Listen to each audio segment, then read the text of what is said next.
दोस्तों, क्या आपको नींद नहीं आती? क्या आपके बने बनाए काम बिगड़ जाते हैं? आपके घर से बीमारी नहीं जा रही? आप बहुत परेशान चल रहे हैं।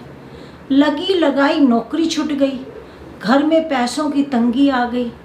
हर काम ऐसे लगता है कि बन गया, पर जब काम सिरे चढ़ने वाला होता है तो आपका काम होता ही नहीं है। पता चलता है कि ये काम में रुकावट आ गई।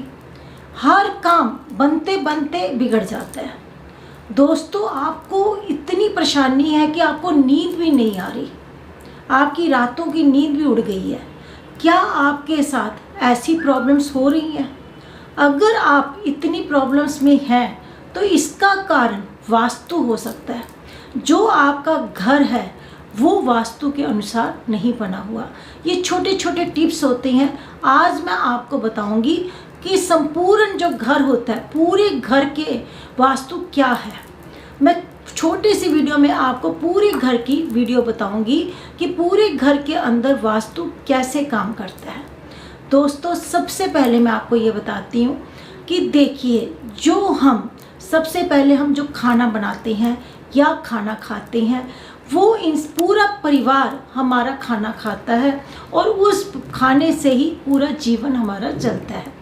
सबसे पहले हम रसोई को लेते हैं। जो हमारी किचन होती है वो साउथ ईस्ट में होनी चाहिए। साउथ ईस्ट अग्न्य कोण होता है। अग्न्य कोण में अग्नि का काम होता है और खाना पकाने के लिए हमें अग्नि की ज़रूरत पड़ती है। इसलिए सबसे पहले जो किचन है वो आपकी साउथ ईस्ट में होनी चाहिए, और जो किचन का स्टोरेज है वो साउथ वेस्ट में होना चाहिए, और किचन के अंदर जो नल है वो नॉर्थ ईस्ट में होना चाहिए। ये छोटा सा एक वास्तु का टिप्स है कि किचन के अंदर ये मेन चीज़ें होनी चाहिए। और इसके बाद आप आ जाइए बेडरूम में। जो मास्टर बेडरूम है, आप जो भी घर का मुखिया है, जो घर को चलाता है, उसका हमेशा बेडरूम साउथ वेस्ट कॉर्नर में होना चाहिए।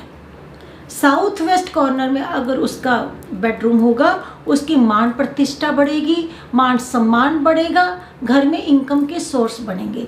और देखिए, जब इंसान बेड पर सोता है, पूरे दिन की थकावट को दूर करने के लिए वो बेडरूम में जाता है।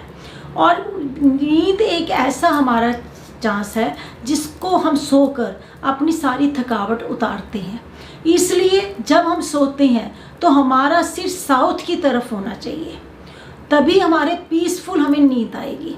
दोस्तों, अब बेडरूम के अलावा हमारे घर में आ जाता है टॉयलेट।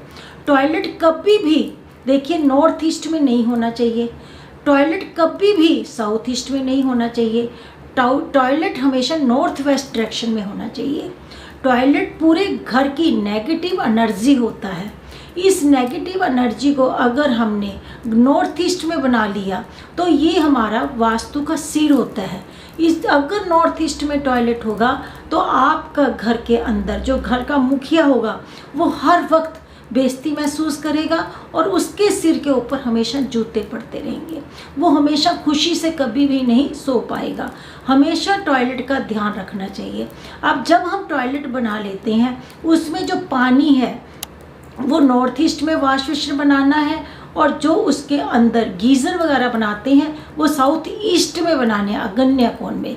और जो भी आप अपने बाथरूम के अंदर मिरर लगाते हैं, शीशा लगाते हैं, वो नॉर्थ या ईस्ट की दीवार पर लगाना है। कभी भी शीशे को आपने साउथ या वेस्ट की डायरेक्शन में नहीं लगाना, क्योंकि साउथ बढ़ जाएगा तो यम का स्थान बढ़ जाएगा।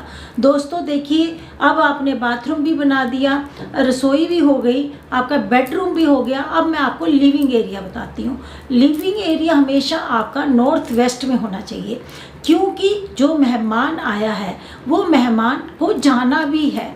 इसीलिए आपका जो लिविंग रूम है वो नॉर्थ वेस्ट डायरेक्शन में आपको बनाना चाहिए। और दोस्तों देखिए, जो भी घर की सीढ़ियाँ होती हैं उनको आपको साउथ वेस्ट डायरेक्शन में बनाना चाहिए, क्योंकि सीढ़ियाँ हमेशा मजबूत और भारी होती हैं। जो भी घर का भारी सामान है वो हमें साउथ वेस्ट डायरेक्शन में रखना है। दोस्तों, अब आ गया, हर घर के अंदर एक मंदिर होता है। मंदिर आपने नॉर्थ ईस्ट डायरेक्शन में बनाना है। नॉर्थ ईस्ट डायरेक्शन भगवान की डायरेक्शन है, इसमें हमेशा भगवान का सिर होता है और भगवान पूजनीय होते हैं। हमें नॉर्थ ईस्ट डायरेक्शन में हमेशा अपना मंदिर को बनाना है और पूजा करते समय हम जो इंसान पूजा कर रहा है उसका फेस नॉर्थ या ईस्ट की तरफ होना चाहिए और भगवान की जो मूर्तियां हैं उनका फेस वेस्ट की तरफ होना चाहिए। दोस्तों ये छोटी छोटी बातें हैं और जो आप उसमें वाटर टैंक बना रहे हैं अपने घर में वो नॉर्थ ईस्ट में बनाइए। जो पानी की टैंकियां हैं वो साउथ वेस्ट में रखें।